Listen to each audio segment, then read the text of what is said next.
welcome Anand from Toddlers. So he will be talking on continuous delivery in enterprises testing. And he is a test practice lead at Toddlers. He is a hands-on and result-oriented software quality specialist with around 20 plus years of experience in the field of IT. He has around 17 years of experience in the software test field. He is passionate about shipping quality product and specializes in building automated testing tools, infrastructure, and frameworks. He also writes test-related blogs and has built open source tools related to software testing. He is also the lead organizer for the very popular testing conference in India. So, welcome, Anand.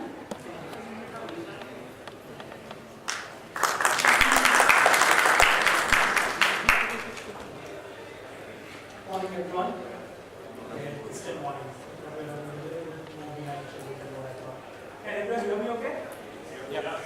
There seems to be a lot of space in between, so if you want, you can that's also fine as long as you can see the screen. Okay. So, thanks for introducing me. Thank you all for attending this session. It's been a very interesting year for me. From a speaking perspective, I've got a lot of opportunities here. ये काम कर रही है मैं search करके आपको search करके आता हूँ audio My Twitter ID, my contact information is available from About Me page. The slides will be available on SlideShare or through my blog. So you don't necessarily need to note things down if you find something interesting. Enough said about me. You want to make the most use of this time. So what is it that you expect from this session? Let's start with that. What do you expect from this session? Basically, I think on the whole airline industry has a so I think how you can apply technology to that and achieve it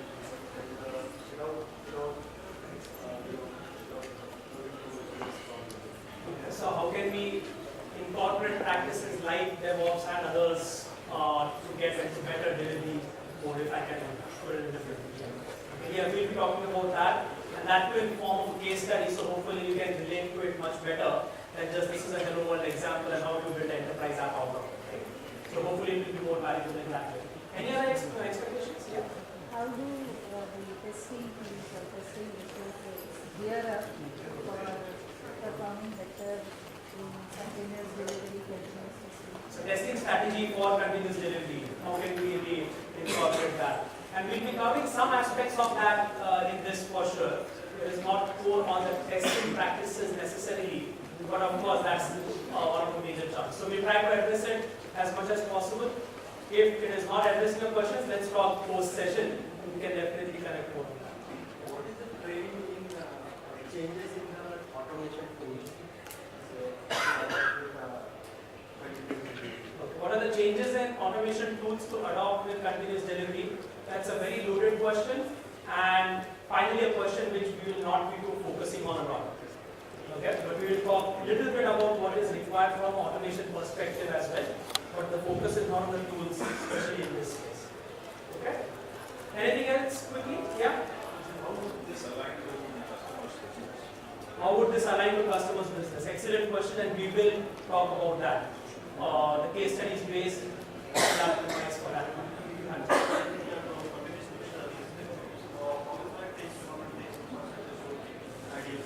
Excellent. That is exactly what we'll talk about. What should the test in infrastructure be? Environments, how should that be? And we'll talk more on those lines, but that is one of the core things that we'll be talking about. That said, we'll not be talking about any of that.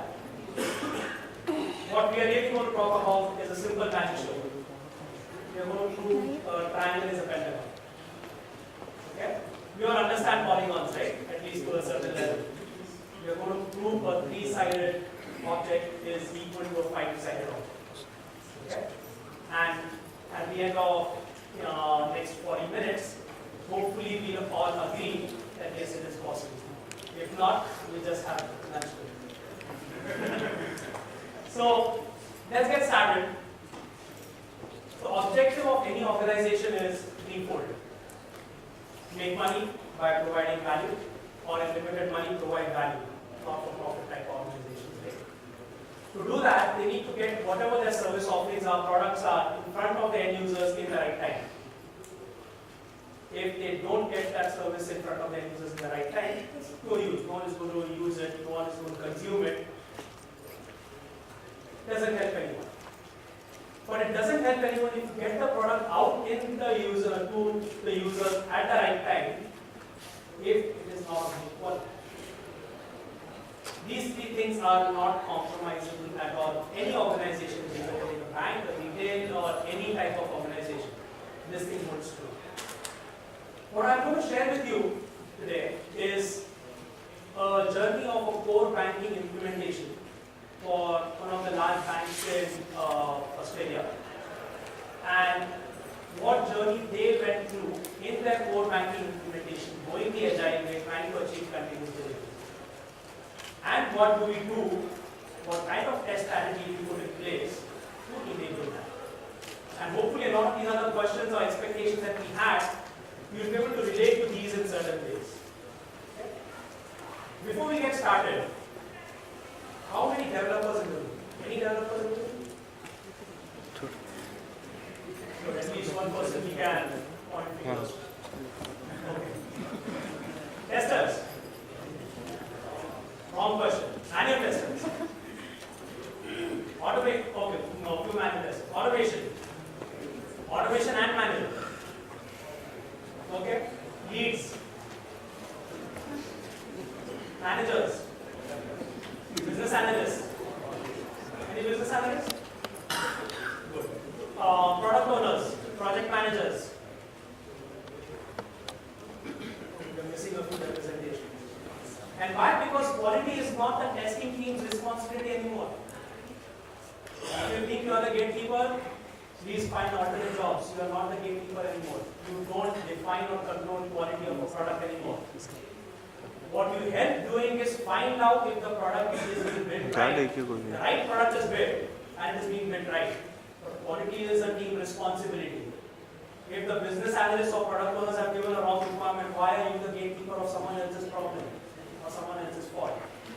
Developers have not done their work correctly in implementation. Why are you taking the brunt of saying no, this is not good or bad? It's a false sense of ego. But anyway, that's a separate topic. In this complex core banking implementation, given the different roles we have, it is extremely important to understand the complex nature of our teams, and for this particular team also for that matter, to understand what the journey really was. And once we understand what the journey is, what the expectation is, what is the business owners really wanting out of it, then we can say what form of testing is required to really get this done right and achieve continuous delivery in the process. Okay? So this particular team that I'm talking about, it's a largely distributed team which of course based out of Australia but operations in New Zealand and development. Can you please avoid moving in front of the projector? Sorry. And implementations happening across from China and India as well. Okay? So it is quite distributed, and fortunately it's in more manageable time zones. That's the only plus side out of it. It's largely distributed. Now what the original objective of this is, this core banking implementation. Anyone from the finance domain here? Good for people. So I guess even if you are not on the core banking team, you understand the complexity out of this domain, right? If this is the legacy system with a lot of mainframes and whatever other systems built over decades, and new systems kept on added to it to achieve the complete banking platform for the organization. The objective was to replace the core banking engine with a new platform. And of course, it's not just going to be a replacement under the scenes. Along with that, you have to update existing systems. You might have to build new systems to support newer functionalities and newer requirements out of your platform. Okay? That is what the expectation is. So the scope of the program is changing the backbone of the platform, which means replacing existing systems, your mainframes, whatever it might be. The new system, updating new systems within the bank, outside the bank also for that matter, to really say this is now complete. In terms of actual architecture perspective, this is what it really looks like. The red systems are the core banking implementation system that has actually changed. But as part of that, the green systems which are internal to the bank, that needs to be updated. The blue ones which are external to the bank, that needs to be updated. There are also some systems which do not need to be updated, but of course from a complete end-to-end validation perspective, we have to ensure it is still working fine. Right? And this small system, core banking implementation, has only about 130 systems and 290 interfaces. Okay? Small system, right? So in this, the bank, what is the operation, what is the main focus area for the bank? The bank. Right? Services customers, corporate customers, whatever different operations it might have. It's a business operation. Bank is not an IT organization. They do have an IT organization, but their expertise is not to build IT systems. Their expertise is to support, maintain IT systems. And of course, depending on focus of the banks, they'll also have some innovations happening, doing some IT implementation over there as well. So what typically happens is, especially in such large systems, you end up working with a lot of vendors and partners to help achieve this kind of goal. Okay? So now in this case, there are a lot of execution challenges that we are looking at for this program. Though this is a bank, it doesn't have a bottomless pit of money. It has a very focused amount of money that it can spend on doing this implementation well. At the same time, it is not that big to say, even if I've got X million dollars for this implementation, see you in 5 years and give me the implementation. It cannot afford that, because that X million is still a big portion of their revenue, or whatever their budgets are. So what they really want to see? They want to see incremental progress happening, and they want to see the return of investment that they are doing. Is what we are envisioning this system to change. Is it really going to solve our problems or not? And how do we see that? So as part of all this, the monetary constraints, what comes across as other challenges are multi-partners. And why is multi-partners really a challenge? Because each partner, and I'm calling it partner in very true positive spirit. In many cases, they remain as vendors who are just there for the long run, for the money, maintenance, support contracts, that's about it. I don't care what you really want to do. But I still want to call them partners because you are in this together, in this implementation. Regardless of that, each partner has got its own way of working, its own way of thinking, its own philosophies. And now there is a mismatch. The bank is saying one thing, bank business is potentially saying one thing, bank IT is saying potentially something slightly different. And now you've got 3, 5, 10 different partners you're working with across different regions, which means cultural aspects are going to be different. You're not there face to face every time, which means a lot of room for misinterpretation and miscommunication. So that becomes a big challenge. The policies, the constraints, the way of working. How do you really achieve a common way of working going forward for us? That's one. Second is the stakeholders.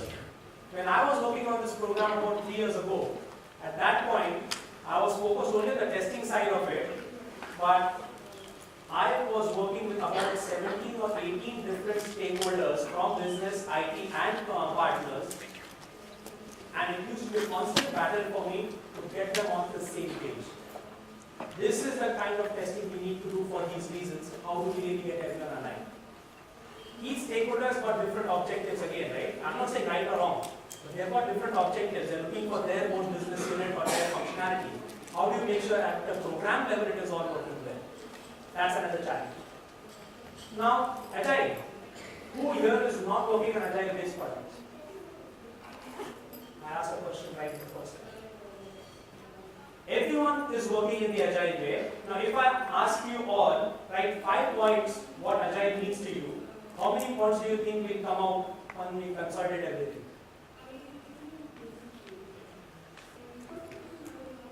It is very subjective. Everyone has got different levels of understanding, different levels of maturity from an implementation perspective, which means the same is a problem over here as well. Across the multiple partners that you are working with, the bank is saying go Agile and this is what Agile means to us. And now you are telling everyone else, fall in line. This is what Agile means to all of us now across the program level, and this is how we should be executing. Big challenge. Money we already spoke about. Trust. Because of not being in face-to-face conversation with Mahesh. Mahesh I'm working with on a very regular basis. But if I'm not going to be seeing Mahesh on a day-to-day basis for all interactions, it is very easy for him to misunderstand what I'm saying at times and vice versa. And across this program, which is going envisioned to go for 4 to 5 years at least, trust becomes a big issue because does the team remain the same throughout? Changes keep happening for whatever reasons. How do you keep on building that trust and getting to the same level of understanding every time? It's a very, very big challenge. So this is all from a non-implementation perspective challenge, right? You could call it more philosophical of sorts. But there are many other core challenges that are also there. And that is the team distribution and integration. How do you really know, because of this vast nature of the program, if there is a problem, who do I really talk to? And really doing the root cause analysis without getting into finger pointing name to say this is a problem in this system or this versus this is a problem with your team or mine. Big problem. The scope. Because Agile itself is not really understood well, creating scope out of it to get to continuous releases or more frequent releases, that itself becomes a challenge. Because now with so many stakeholders, everyone wants to say, no, I want to go first. I want my functionality to be implemented first. How do you manage that scope team? And it's not just about Mahesh team saying, Mahesh being the stakeholder saying, this is what I wanted to go live. But at the same time, Vardhan who's sitting here is implicitly needing to do something to support him. How do you really manage that? It is very complex. Now, because it is not going to be a flip of a switch kind of replacement to say, now I'm done, just start using the new system. What it means is, I'm now going to start replacing one system at a time, or maybe a certain set of systems at a time, while the others continue to work in that same way. What it means is coexistence with older systems and newer systems, ensuring data remains okay, security aspects are taken care of, the business functionality is not really getting, or the constraints are not getting violated from any sorts. Right? So coexistence is a huge challenge in this. Data migration, because now we have two different systems that are doing relatively the same thing. How do you ensure data is migrated well, is going to the correct source as well? It's another big problem. Defect management again becomes a huge part because of the people issues, the trust issues over there. I don't think we need to talk more about this, do we? It's not about is this a defect or not. What in the earlier talk we heard about taking pride and saying that I'm not very happy in taking this release live because there's so much still remaining. I think the whole focus itself is lost because now you're still thinking in a very traditional mindset about and testing after the fact. You're not thinking about building a quality product, you're thinking about how can I find more defects. You're thinking about how to find about is this a defect or not. You're spending our energy in the wrong place. Fortunately, the focus over here, we had it right. Yes, we want to go the Agile way, which means it's all about defect prevention over defect detection. How do we really enable it? So a lot of these challenges are there. What is one big bucket that we've missed out so far? Change management. That comes as part of scope. Not that, but business case side. Okay, I was still term it in a scope perspective that okay, something has changed in scope, we've identified something new, how do you really manage that, right? Is it going to go now or later? What should this? Functional side of it, right? Yeah. I was assuming the scope again takes care of those aspects, right? That scope is what functionality I want to be able to issue a loan to someone, what does it really mean? So all that is taken care of from there. The big bucket from a testing perspective is the NFRs. Functionals is fine, I know what the requirement is, what about NFRs? How many of us are in organizations which have got separate performance teams, separate security teams, separate accessibility teams, whichever of those other teams are there? Now, how do you really coordinate with all of those? Now, in this core banking, because of course core banking implementation has internet banking, everything you can think of, you've got the basic things that we definitely need is security, performance, auditability, compliance, accessibility. These are the minimum things that we require. Now, in all this complexity, how do you ensure your code quality remains good? And it's not just for your own team that you're working with, in whichever role capacity, right? Doesn't matter. It's not just about your individual team, it's about at the program level, this is what we are trying to do. It's not just if I'm able to create a new customer or not. Am I able to use this customer and issue a loan to him? That's what we need to be thinking about. In such complex systems across the distributed nature in so many teams, how do you ensure the code quality? So one of the simplest practice, of course, is CI. Right? So in continuous integration, what we would have is, in the team spread first, you would think about the core product teams. I've got a new product that I'm picking up now, that I want to replace my legacy systems. There is a team which is going to be building that. They'll be pushing their code into some version control system which gets into the bank's version control system. Now from here, can I just pick up this one product and start using it directly in my bank? Of course not. The simplest I might need to do is white label it. That's the minimum that I would need to do. But of course there's customization required to really say, look, this is how I would create a customer. This is how I would issue a loan, create a loan for this customer. So there's a customization team that is there, which would also be using the same version control system, and then there are integration and configuration teams which are actually setting up the platform for you. And then you will have the systems team to say, okay, now that I have issued a checkbook to this person, can I actually print out the check? Is that integration working well? And you've got the bunch of LFR teams that are there, which are doing this. This is such a simplistic view of that complex problem. For the scope of this discussion, we won't even be focusing on the bottom line. We'll just focus about what testing approach is required to take the bank from a functional aspect in a continuous delivery fashion. Okay? So how do you get good, quick feedback in such complex situations? Remember, our objective still remains the same, right? There is no difference. So one of the things that really helps organizations, it helps the bank, is continuous integration. Setting up whatever is required to take the code as soon as any change in code happens, running whatever different set of tests are available, running all of them, not just once a type of test, running all of those tests as often as possible is what is going to tell you if something what Mahesh has built is affecting what Vardhan is requiring or not.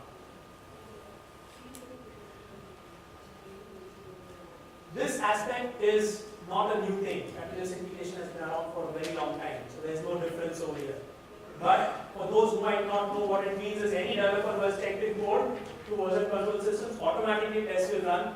Any other set of developers will be using the latest code base, making changes to them to that code as required, running tests on their machine first, ensuring everything is fine, then committing that code into version control system, and the process repeats. That is CI. Very simple. Or so it seems. But then, just CI is not enough. Because now what we want is, I don't want to wait for 5 years to see a product go live. I want to start seeing value of that 10% of my X $1 million budget I'm investing for this year. I want to see what value I'm getting out of it. That would be your continuous delivery process, right? Not every check-in is going to go live, but at some logical point. It's a bank, of course, right? Maybe it is not possible there. So that's where continuous delivery comes into picture. How can you make the releases aspect boring? If you have the right set of practices set up, what is preventing you, if you have all the tests automated for it, to simply say, with the right DevOps practices, of course, if all the tests are done, including my functional UI tests, which means I've been able to build and deploy code to a certain environment. Now I can apply the same practices and say, all my tests have run fine, let's push this code into the next environment. That is what continuous delivery is. It is taking a design, a requirement, and continuously iterating over it, quick design, quick delivery, quick implementation of that, quick validation of that, taking it live to the customers, showing it to them, getting feedback. Okay, it's good. If not, fail fast, modify that, and continue again. That is continuous delivery. So this is the vision of the bank. So how do we take the core banking implementation from this core product team, customization teams, integration teams, and that all of them together saying, yes, you can go live right now. Or we can take this code to the next level right now. So this is now we talk about the core practices that we started implementing to enable this. With me so far? Any thoughts or questions?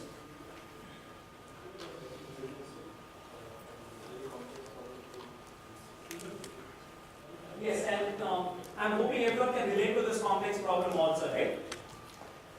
So, let's look at, yeah? Just one point, there's from a transformation perspective and also the migration perspective, we can talk a little bit more. Transformation of? When you're changing the product you mentioned, right? Moving from the legacy platform to the new platform. And Okay. the migration part. Can you put some more light on the delivery perspective, how you handle that? Okay. So, if we are not able to cover it in the time remaining, let's talk for sure. I can share some thoughts on that. So, worst case, we have the conversation offline on that. Okay? So, let's look at some practices, principles and practices that we need to have in place to enable this to work. Everyone is very experienced over here. We've done various different types of activities and roles in our career so far. What is one of the practice that really makes the team successful?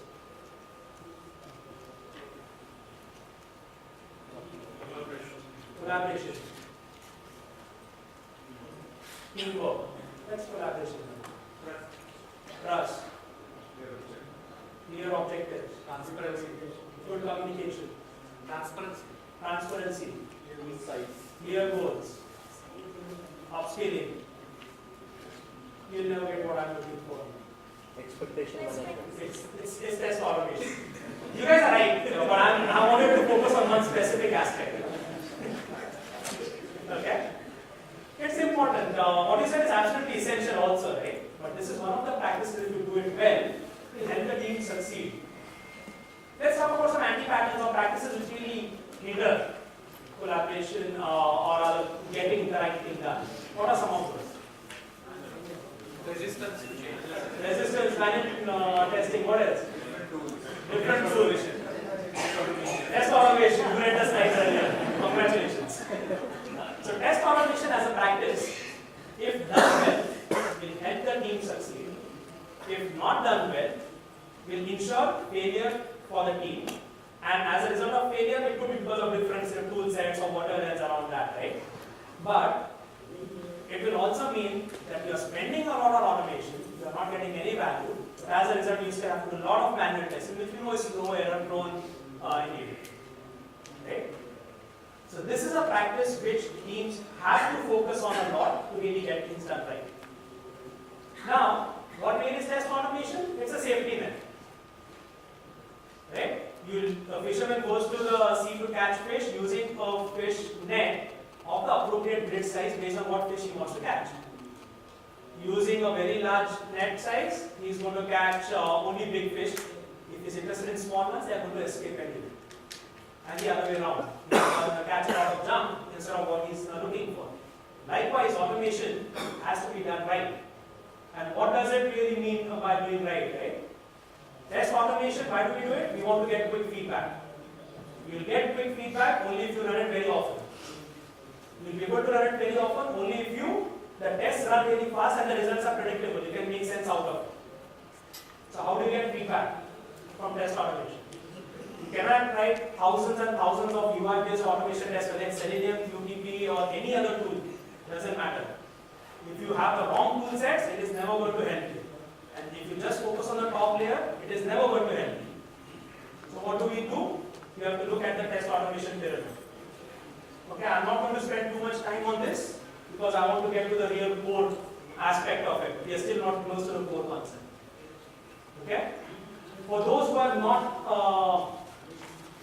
heard about the test automation pyramid, introduced by Mike Cohn in his book Succeeding with Agile, a lot has been written about it. What it really means is there are a lot of different types of tests you identify which are applicable for your product. These types of tests are going to be different for each product that you look at. This is just for reference. So please don't take it and say, this is what we need to do in our team. It might not be applicable applicable for you. It will not be applicable for you. But what it means is you need to focus on maximum number of tests at the bottom layer of the pyramid. So you need to have maximum unit test coverage and minimal UI test coverage. Why? Because as you go from bottom to top of the pyramid, the cost of running these tests, implementing these tests is going to keep on going up. The time taken to run these tests and implement these tests and get feedback is going to go up. Simple example. I make one UI element change, radio button to a checkbox, which means there's an Ajax call, which means there's a downstream set of queries that happen in the database and request data comes back, right?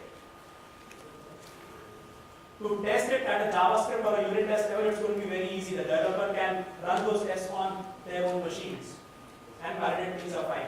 But to test if the UI itself is done correctly or not, I need to build the whole product, deploy it, set up the databases for it, and the test data for it. Only then I can verify the change. So much difference in terms of time and cost required for it. One thing which is not very clear from the pyramid is this inverted pyramid in the back, which represents the impact of each test on the product under test. A unit test is going to have an impact on very finite area of the product code. A UI test is going to have an impact on the breadth of the product. So what this means, this will help you think about what is your fishing net size. Whatever test you think about automation, look at your pyramid that you have identified and say, where is it best that I can automate this test? Don't just start by default, let me write a UI-based test for these set of combinations. It is going to slow you down a lot. Okay? So the impact of each test is very, very essential to think about. And based on that, if you are able to build the right pyramid, only then can you get the quick feedback. Okay? With me so far? So now, again, we'll ask the same question again which we started off initially. How do we get to convey this delivery using this complex ecosystem and focusing on the right type of practices, specifically automation?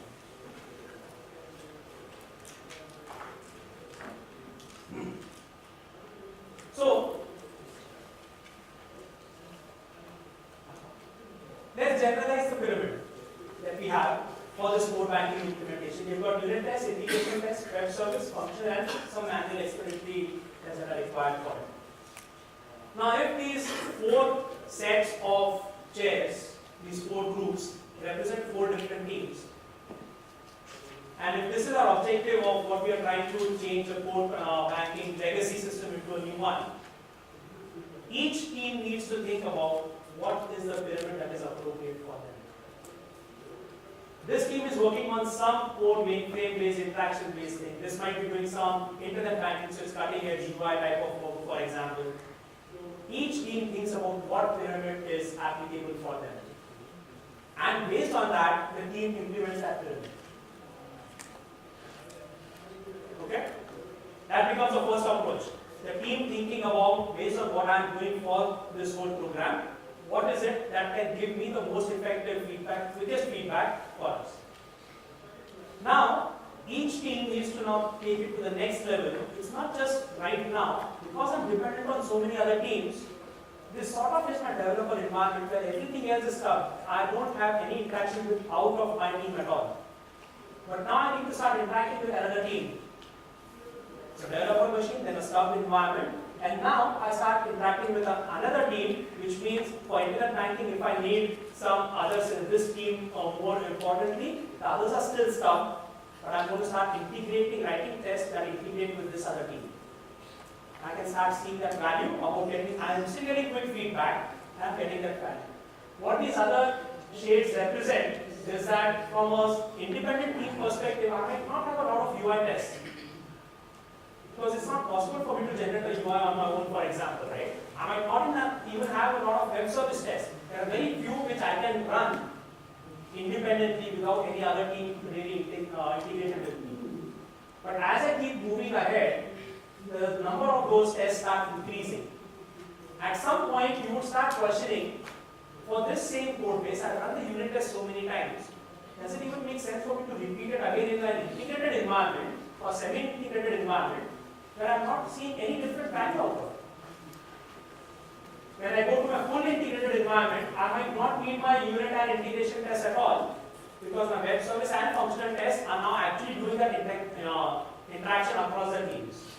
And what it really means is, as you build up your complete set of environments and you focus on the right type of testing in each of those environments, you are going to get the full sense of quality. Okay? So what do we really get away from this? What we need to think about in our own product or project context now, you need to think about what is it we are really trying to do, the business objective.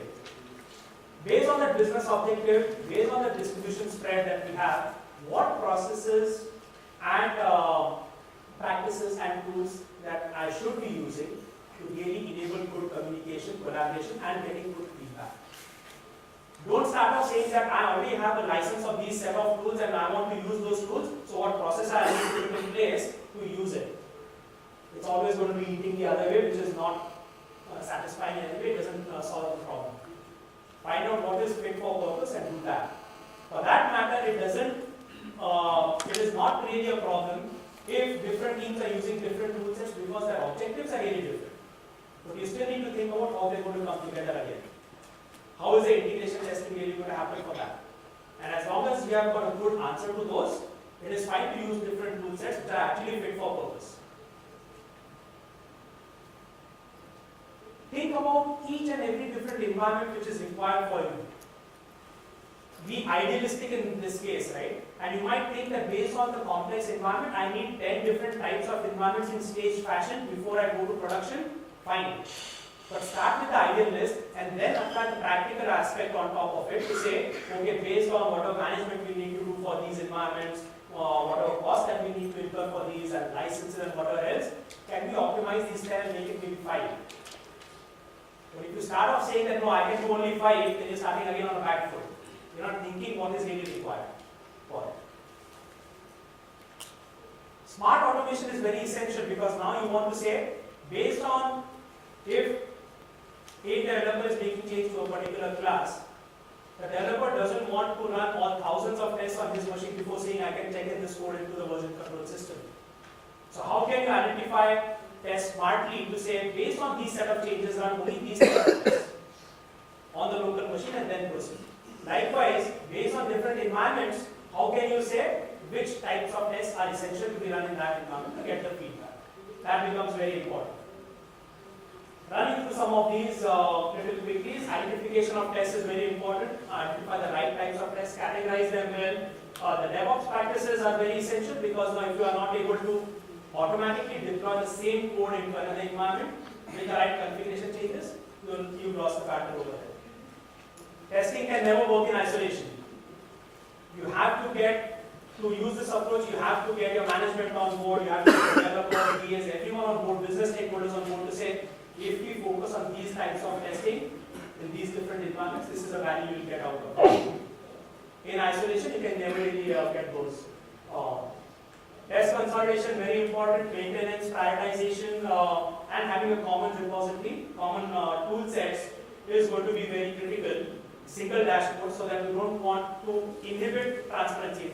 Whatever is happening, everyone should be able to see that transparency and only then questions can be asked, clarity can be gained, and the right set of decisions can be done.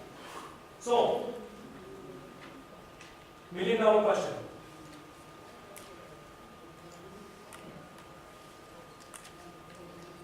What is the answer? Yes? No? No? Who said no? You could be right for all you know. Okay, why is it no? He did not have coffee. The point is that it's not really a triangle, it's not really an automation pyramid anymore. Think about the different types of environments that are required. All automated tests as a whole in complementing each other and the manual exploratory testing complementing that is going to tell you the quality of the product. It's never just a UI test automation report or some other report will tell you what is there. You're not even focused on the NFR side of it or the data migration side. Sorry, we didn't get a chance on that. But I hope the point has come across over here. Environments, infrastructure, automation tools and practices play a huge role in helping your team determine if you can really do continuous delivery or not. Whether we are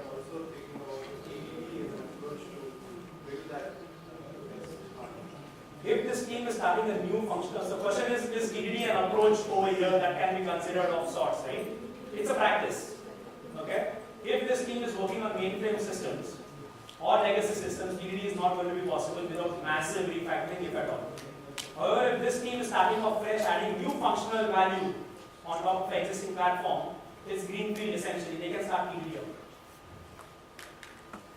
Because they are talking about effectiveness to learn Absolutely. each level. And to find out that effectiveness, Absolutely. you know, Absolutely. Very well. Okay. So we have run out of time. I don't know if you have time for questions, but I'll be around for some time at least today. Please feel free to catch me. We can have further follow-up conversations. Again, contact information is here, including email address. Please reach out if you have questions first. We'd love to collaborate more. Sorry to be the timekeeper and the testing spoils sport here, but thank you so much, Anand. She's the gatekeeper. Thank you.